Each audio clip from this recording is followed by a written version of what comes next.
He was the soldier other elite fighters only whispered about. A man who vanished deep in the jungles of Vietnam. No trace, no body, only a legend that still sparks debate to this day. His name, Jerry Mad Dog Shriver, a Green Beret whose courage and secrets outlived the war itself. This is not just a soldier's story. It's the chronicle of a man who loved war and was ultimately consumed by it, late 1960s. The world is locked in the Cold War, East and West staring each other down. In Southeast Asia, the United States is fighting to halt the spread of communism. What began as military advising has turned into a brutal jungle conflict. Dense forests, sweltering heat, mosquitoes and leeches. An enemy that knows the terrain like the back of its hand. There are no clear front lines here, only camouflage, patience, and cold-blooded resolve. This is the environment that gave rise to units so secret even the Pentagon barely acknowledged them. One of these was MACV-SOG, Military Assistance Command, Vietnam, Studies and Observations Group. Their missions? Covert operations, sabotage, deep reconnaissance behind enemy lines.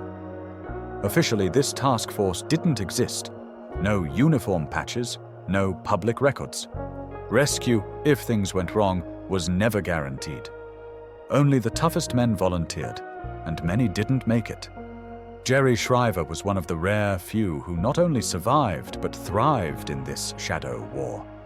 Jerry Michael Shriver was born September 24, 1941, in Defuniak Springs, Florida. He grew up listening to tales of World War II heroes, paratroopers dropping behind enemy lines, Marines storming beaches, the triumph over Nazi Germany. As a teenager, he already knew he wanted more than an ordinary life. After high school, he moved to California and enlisted in the U.S. Army. He excelled in parachute training with the legendary 101st Airborne Division, the Screaming Eagles. But routine wasn't enough. Shriver craved something more dangerous, more demanding. He set his sights on the Green Berets, the Army's elite special forces.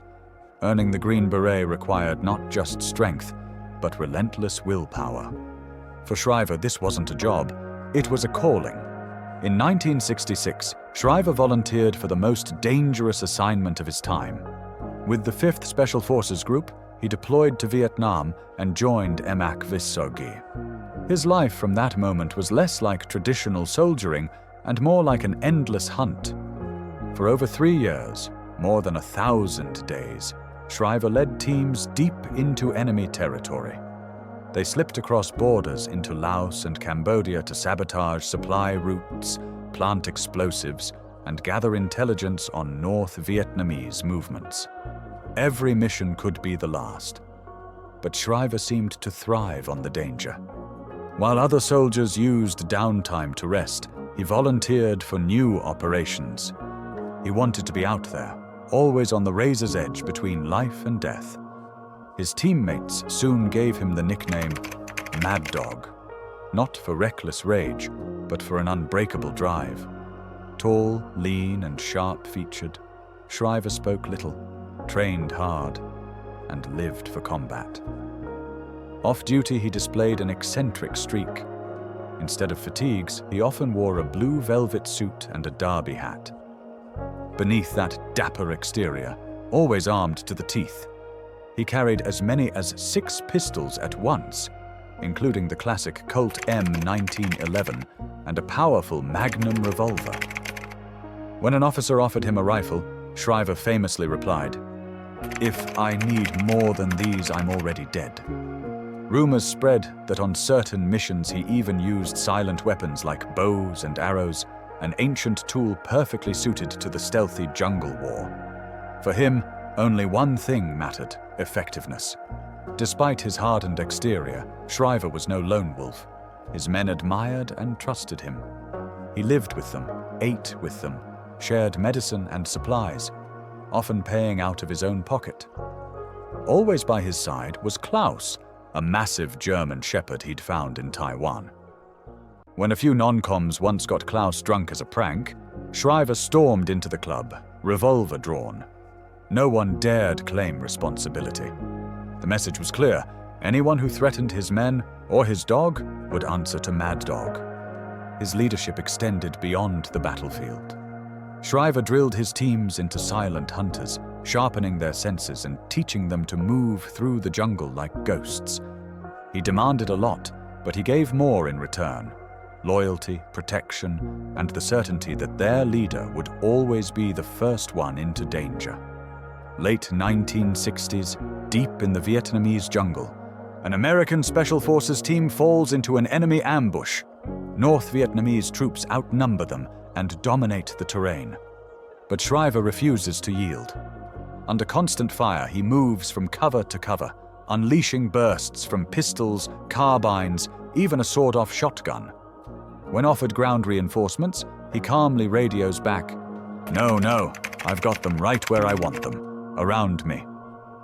That single line would become one of his trademarks and the perfect symbol of his fearless character. After more than 3 years on the front lines, Shriver was exhausted. Friends say he was considering stepping back. But his men, and the Montagnard tribesmen he fought alongside, held him there. On April 24, 1969, he embarked on a mission that would change everything. The target, a secret communist headquarters less than 20 miles from Quan Loy. B-52 bombers had already pounded the area. Shriver's team was to finish the job, swiftly and silently. Before boarding the helicopter, he turned to a friend and said only, "Take care of my boy." He meant Klaus. Shortly after landing, his team was caught in a storm of machine gun fire. 6 enemy companies lay hidden in fortified bunkers. Shriver grabbed the radio, issued precise orders, then charged forward himself. Uzi in hand, eyes locked with deadly determination. Grenades exploded, bullets shredded trees. And then, silence. Jerry Mad Dog Shriver was never seen again. Hanoi later claimed Shriver had been captured and killed, but no proof ever surfaced. No body, no personal effects. Weeks later, recovery teams scoured the area, finding nothing. He had been only 3 weeks away from his 3rd scheduled trip home. All that remained were fragments of a life: his dog Klaus, his velvet jacket, a few dollars in cash, and a chest full of decorations. 2 silver stars, the Bronze Star with V for Valor, the Purple Heart, the Soldier's Medal for Heroism, and a posthumous promotion to Master Sergeant. To this day, rumors swirl about Shriver's fate. Was he truly killed in action? Did he escape, only to disappear into the jungle he knew so well? Some speculate he was captured by Soviet operatives, a pawn in the Cold War's deadly chess game. Others believe he became one with the wilderness, surviving unseen, a ghost of the very war he mastered. Whatever the truth, Jerry Mad Dog Shriver vanished exactly as he lived. Deep in the jungle, surrounded by enemies, fighting to the last breath. And maybe, just maybe, if you listen closely in those dense Vietnamese forests, you can still hear an echo of the man who refused to be caught.